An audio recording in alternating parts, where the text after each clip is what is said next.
India TV YouTube channel को subscribe करें और बेल आइकन दबाएं।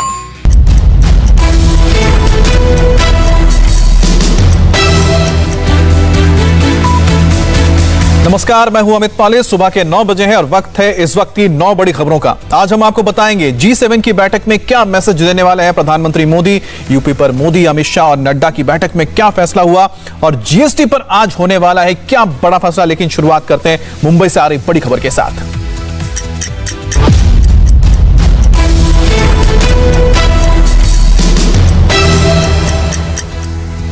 मुंबई आज फिर से पानी पानी हो गई, सड़कें लबालब और मुंबई के लोग घरों में कैद। सवाल है कि आखिरकार कब तक यूं ही डूबती रहेगी मुंबई।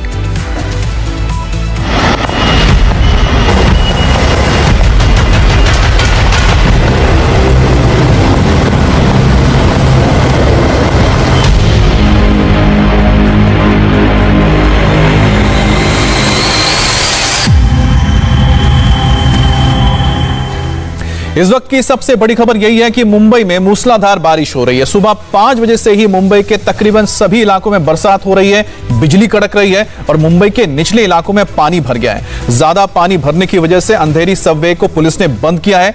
बीएमसी ने एडवाइजरी दी है कि अगर जरूरत ना हो तो घर से बाहर ना निकले और अपनी गाड़ी अपनी सड़क पर लेकर ना आए। मौसम विभाग ने मुंबई में पहले ही ऑरेंज अलर्ट जारी किया है। मुंबई और इसके आसपास के इलाकों में अब भी रुक रुक कर बारिश हो रही है। प्रशासन अलर्ट है। मछुआरों को समंदर में ना जाने की चेतावनी दी गई है और मुंबई के आसपास के पहाड़ी इलाकों में रहने वाले लोगों को भी सुरक्षित जगहों तक जाने के लिए अलर्ट दिया गया है। मौसम विभाग ने मुंबई के अलावा आसपास के ठाणे, नवी मुंबई, पालघर, रायगढ़, कोंकण और गोवा के तटीय इलाकों में बारिश का ऑरेंज अलर्ट जारी किया है।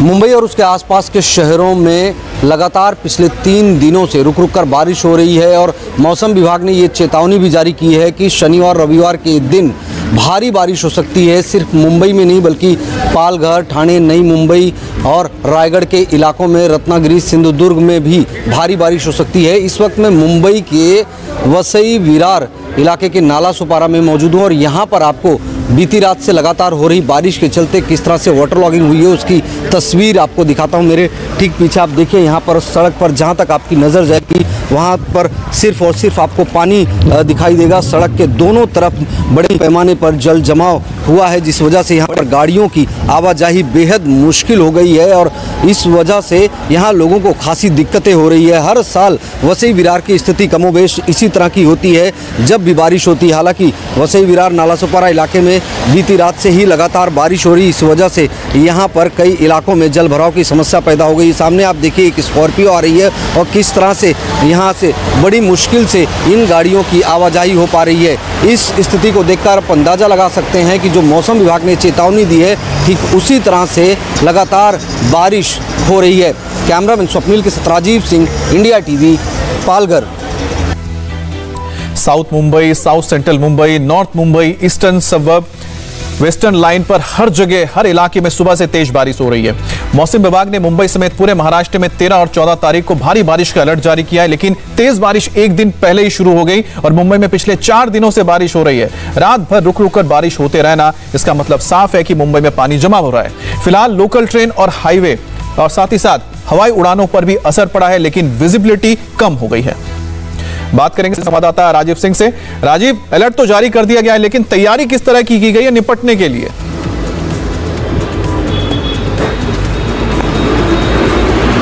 देखिए, फिशरमैन को और जो लोग बीचेस पर जाते हैं घूमने फिरने के लिए, चूंकि अनलॉक हो गया है, जो मुंबई शहर के बीचेस हैं उनको खोल दिया गया है। ऐसे में प्रशासन ने साफ तौर पर बात कही है महानगर पालिका की तरफ से और मुंबई मौसम विभाग की तरफ से भी कि लोग बीचेस पर ना जाए, क्योंकि समंदर में हाई टाइड की वजह से जो है पानी की जो बहाव है वो बाहर की तरफ है। ऐसे में अगर कोई समंदर में जाता है तो खतरा बहुत ज़्यादा हो सकता है। जहां तक जल भराव की समस्या की बात करें तो मुंबई के जो निचले इलाके, खासतौर पर परेल, एल्फिस्टन, सायन, किंग्स सर्कल, अंधेरी, इसके अलावा मलाड, कांदिवली, दहिसर, इन तमाम इलाकों में जो है पानी की भरने की समस्या सामने आई, चूंकि बीती रात से ही बारिश हो रही थी। और ऐसा नहीं कि इस तरह की स्थिति सिर्फ मुंबई में नहीं, बल्कि मुंबई के आसपास के जो तमाम इलाके, खासतौर पर वसई विरार, नाला सुपारा, नायगांव, मीरा भाईंदर, इसके अलावा पालघर, डहानू में भी लगातार बीती रात से बारिश हो रही है। नई मुंबई और रायगढ़ के इलाकों में बारिश हो रही है। कई निचले इलाके जो है वो जलमग्न हो गए। हालांकि पिछले 2 घंटे से बारिश जरूर थम गई है। मौसम विभाग ने ऑरेंज अलर्ट जारी किया था और लोगों को कहा था कि अगर कोई जरूरत हो तो ही घरों से बाहर निकले। ऐसे में अभी सुबह सवेरे जो हमने देखा कि काफी लोग जो घरों से बाहर निकले हैं। कुछ एक जगहों पर हमने भारी ट्रैफिक जाम भी देखा, खासतौर पर जो हाईवे के इलाके हैं, हाईवे पर जहां पर भी कंस्ट्रक्शन वगैरह के काम चल रहे हैं, वहां पर 2 किलोमीटर लंबा ट्रैफिक जाम लगा हुआ है। ऐसे में लोग घरों से बाहर ना निकले तो ही उनके लिए बेहतर होगा, क्योंकि अभी पूरा दिन पड़ा हुआ है। ऐसे में रुक रुक कर लगातार बारिश हो रही है। हालांकि पिछले 1-1.5 घंटे से बारिश थमी हुई है। राजीव भाई बताइए कि 13-14 तारीख को जो हाई अलर्ट जारी किया गया है, ऐसे में क्या जो ट्रेनें चलेंगी या फिर जो बसों की आवाजाही होगी, इस पर कोई रोक होगी, कोई फैसला?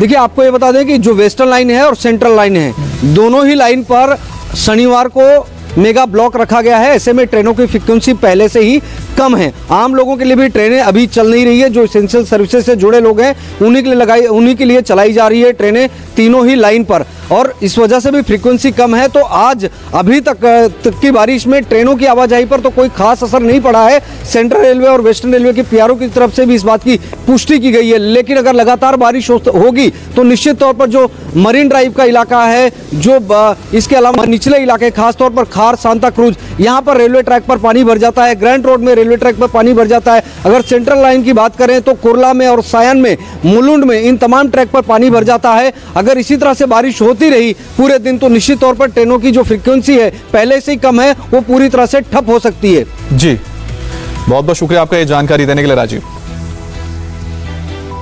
मुंबई में मूसलाधार बारिश हो रही है तो दिल्ली में आजकल धुआंधार सियासी बैठकें हो रही हैं। कल देर रात तक एक मैराथन मीटिंग प्रधानमंत्री मोदी के साथ भी हुई है और बैठक में प्रधानमंत्री मोदी के अलावा गृह मंत्री अमित शाह, बीजेपी अध्यक्ष जेपी नड्डा, संगठन महासचिव बीएल संतोष, कानून मंत्री रविशंकर प्रसाद और पीएमओ में राज्य मंत्री डॉक्टर जितेंद्र सिंह शामिल हुए। इस मीटिंग में सरकार के 2 साल के कामकाज की समीक्षा हुई है और कोरोना महामारी से निपटने की रणनीति पर चर्चा की गई है। देर रात की मैराथन मीटिंग से पहले मोदी ने दिल्ली में यूपी के मुख्यमंत्री योगी आदित्यनाथ से मुलाकात की थी। दिल्ली में कई बैठकों के बाद सीएम योगी के लखनऊ पहुंचते ही कैबिनेट विस्तार की हवा और तेज हो गई है। माना जा रहा है कि योगी कैबिनेट का एक्सपेंशन जल्दी हो सकता है और इसमें यूपी के जातीय समीकरण के हिसाब से नए चेहरों को मौका मिलेगा। माना जा रहा है कि विधानसभा चुनाव के मद्देनजर कुछ नए चेहरों को मंत्रिमंडल में जगह दी जा सकती है। इसमें जितेंद्र प्रसाद, AK शर्मा जैसे नेताओं का नाम चल रहा है। सहयोगी दलों के नेताओं को भी कैबिनेट में जगह मिल सकती है।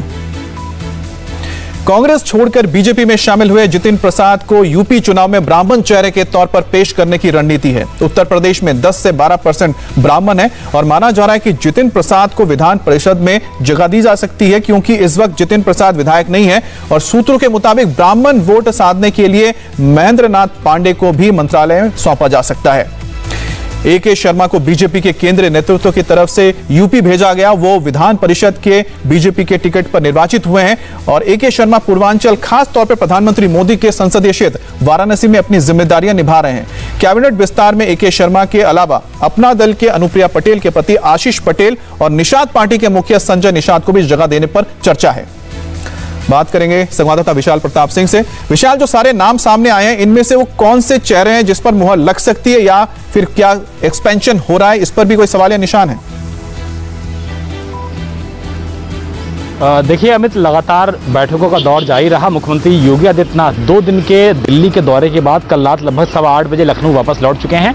अब ये बताया जा रहा है कि अब वो यहाँ आकर के बाकी लोगों से बातचीत करेंगे, जो कि उनकी मुलाकात हो चुकी है, बातचीत हो चुकी है प्रधानमंत्री मोदी से, गृह मंत्री अमित शाह से, पार्टी अध्यक्ष जेपी नड्डा से। तो निश्चित तौर पर जो मैराथन बैठक चली है वो इसी बात को लेकर ही चली है कि आने वाले 2022 के चुनाव से पहले किस तरीके से कैबिनेट को एक्सपेंशन किया जाए, किस तरीके से जातीय समीकरणों को फिट बैठाया जाए, किस तरीके से अपनी योजनाओं को, केंद्र सरकार की जो योजनाएं राज्य सरकार की आती हैं वो जनता तक पहुंची हुई हैं, उनको और तेज गति दी जाए और जनता तक इस बात को प्रचार प्रसार किया जाए, उनको कुछ जानकारी दी जाए कि केंद्र सरकार और राज्य सरकार आपके लिए क्या कर रही है। अगर बात किया जाए कैबिनेट एक्सपेंशन की, तो अब बिल्कुल उम्मीद बन गई है कि जल्द ही उत्तर प्रदेश में कैबिनेट का एक्सपेंशन हो सकता है। और जैसा कि भी आप बता रहे थे कि जिस तरीके से छोटे दल के नेताओं से भी मुलाकात की है, क्षेत्रीय दल के नेताओं से मुलाकात की है अमित शाह ने, जेपी नड्डा ने, तो ये कहा जा सकता है कि आने वाले दिनों में अपना दल के भी कैंडिडेट आशीष पटेल को जगह मिल सकती है, संजय निषाद को जगह मिल सकती है। इसके अलावा ब्राह्मण चेहरे के तौर पर जितेंद्र प्रसाद को चूंकि शामिल किया गया है भारतीय जनता पार्टी में, तो ये उम्मीद जताई जा रही है कि उन्हें एमएलसी कोटे से एमएलसी बनाया जाएगा और उसके बाद एक महत्वपूर्ण जिम्मेदारी दी जा सकती है। इसके अलावा ए.के. शर्मा का आपने जिक्र किया, ए.के. शर्मा लगातार प्रधानमंत्री के निर्वाचन क्षेत्र वाराणसी में काम कर रहे हैं, मऊ उनका गृह जनपद है, तो ये माना जा रहा है कि महत्वपूर्ण जिम्मेदारी उनको भी दी जा सकती है। लेकिन ये समय बताएगा कि किसको क्या जिम्मेदारी दी जाती है। लेकिन कुल मिलाकर के ये 3-4 नामों की जो चर्चा है ये लगभग कंफर्म मानी जा रही है। और 3 मंत्रियों की कोरोना से मौत हुई है, इसकी वजह से अभी अच्छा खासा एक्सपेंशन का न सिर्फ टाइम है बल्कि उनके पास जगह भी मौजूद है मुख्यमंत्री योगी आदित्यनाथ के पास। तो ये उम्मीद की जा रही है कि 1-2 दिन में विचार विमर्श करने के बाद जो नीति, जो तरीका, जो पूरा प्लान, जो रोड मैप डिसाइड हुआ है दिल्ली से, उसका एग्जीक्यूशन उत्तर प्रदेश में शुरू हो जाएगा और जल्द ही उत्तर प्रदेश में कैबिनेट विस्तार हो सकता है। बहुत बहुत शुक्रिया विशाल आपका। यूपी की तरह पंजाब में भी सियासी हलचल काफी तेज है। पंजाब में कांग्रेस के अंदर खींचतान के बीच आज एक नए गठबंधन का ऐलान हो सकता है। शिरोमणि अकाली दल और बीएसपी आज चुनावी गठबंधन की घोषणा कर सकते हैं। 1996 के बाद यह दूसरी बार है जब शिरोमणि अकाली दल और बीएसपी साथ मिलकर चुनाव लड़ सकते हैं। पंजाब में अगले साल विधानसभा चुनाव है। पंजाब में 33% एससी समुदाय के लोग हैं, जिसे लुभाने के लिए भी सियासी दल जुटे हुए हैं। सूत्रों के मुताबिक बीएसपी को 18 से 20 सीटें दे सकता अकाली दल और चुनावी गठबंधन और सीट बंटवारे को लेकर मायावती के साथ सीधे संपर्क में थे सुखबीर सिंह बादल। गठबंधन के ऐलान के बाद और इसके लिए बीएसपी के महासचिव सतीश मिश्रा चंडीगढ़ पहुंच चुके हैं और अकाली दल नेता 1996 में पहली बार बीएसपी के साथ लोकसभा चुनाव मिलकर लड़े थे और बीएसपी को कोटे में लोकसभा की 3 सीटें दी गई थी उस वक्त 1996 में, और तीनों पर उसने जीत दर्ज की थी, जबकि अकाली दल ने 11 में से 8 सीटों पर जीत हासिल की थी। अकाली दल से गठबंधन में ही पार्टी के संस्थापक काशीराम होशियारपुर सीट से जीतकर पहली बार सांसद भी बने थे। पंजाब की कुल आबादी में SC/ST की हिस्सेदारी वाला सबसे बड़ा राज्य माना जाता है।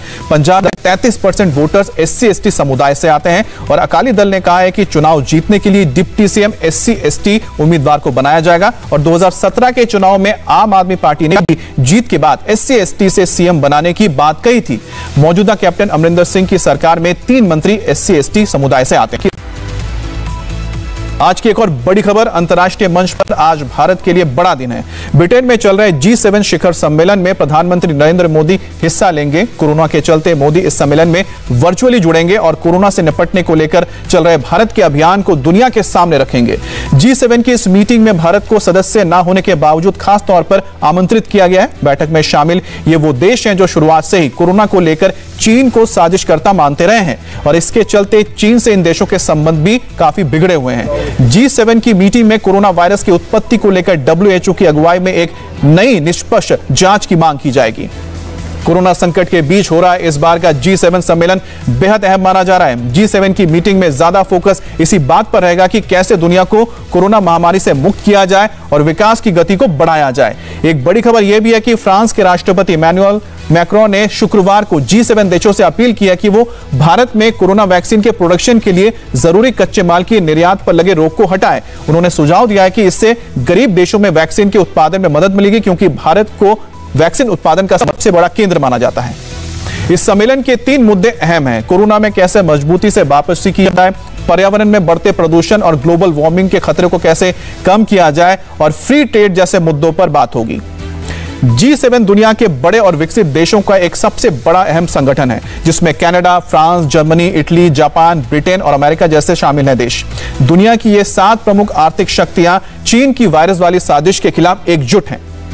ब्रिटेन के कॉर्नवॉल में 11 तारीख से शुरू हुई G7 की बैठक से 13 जून तक ये चलने वाली है, जिसमें ब्रिटेन की ओर से भारत के प्रधानमंत्री मोदी को खास तौर पे न्योता दिया गया और आज और कल प्रधानमंत्री मोदी G7 आउटरीच सेशन में शामिल होंगे। भारत के अलावा ऑस्ट्रेलिया, दक्षिण कोरिया को भी यहां पर एज ए गेस्ट आमंत्रित किया गया है।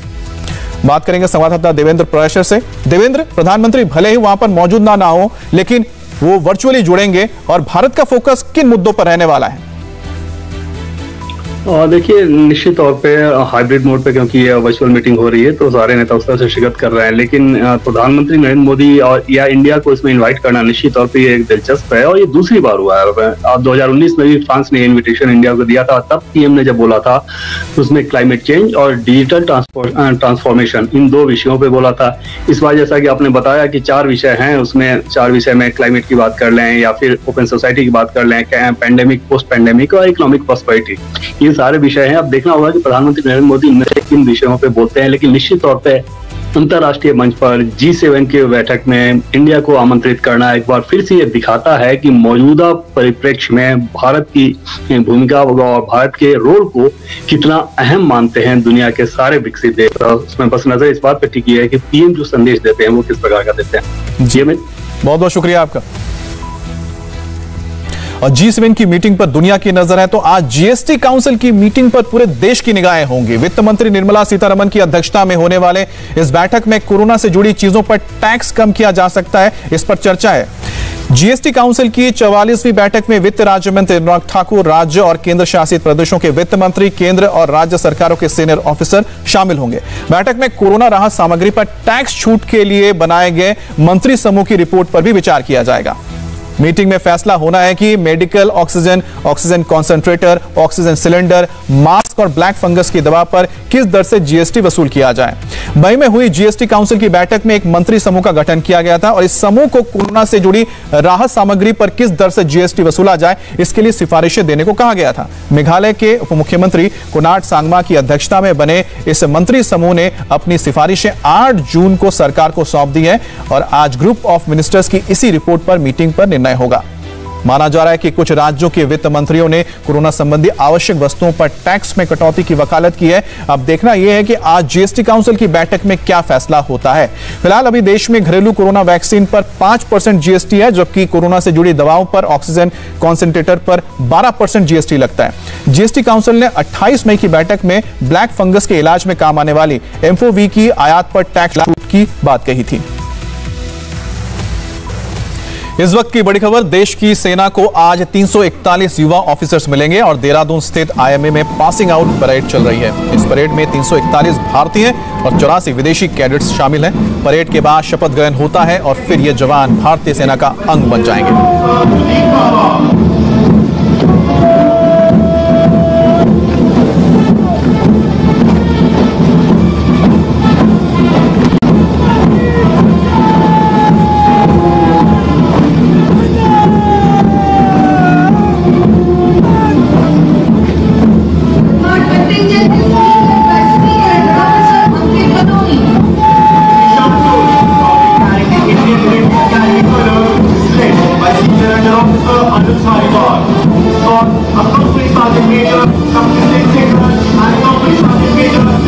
तस्वीरें देख रहे हैं देहरादून के आईएमए की है, इंडियन मिलिट्री एकेडमी, जहां से आज 341 नए ऑफिसर्स भारतीय सेना को मिलने जा रहे हैं। परेड खत्म होगा, उसके बाद शपथ ग्रहण होगा, उसके बाद सभी ऑफिसर्स को अपनी अपनी यूनिट्स मिल जाएंगी, जिसके बाद वो अलग अलग ब्रांचेस में ज्वाइन करेंगे। आपको बता दें इसमें 84 विदेशी कैडेट्स भी शामिल हैं, जो हमारे मित्र देशों के लोग हैं। वो इसमें आके भारत में आके ट्रेनिंग लेते हैं मिलिट्री की, और हर साल की तरह आज भी आप देख सकते हैं कितने आन बान शान के साथ ये परेड में शामिल हुए हमारे नौजवान ऑफिसर्स।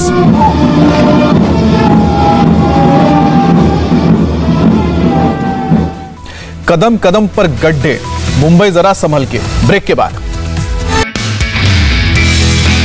नमस्ते, मैं हूं मीनाक्षी जोशी। वीडियो और खबरों से अपडेट रहने के लिए India TV YouTube channel subscribe करें, बेल आइकन दबाना ना भूलें। जुड़े रहें इंडिया टीवी के साथ।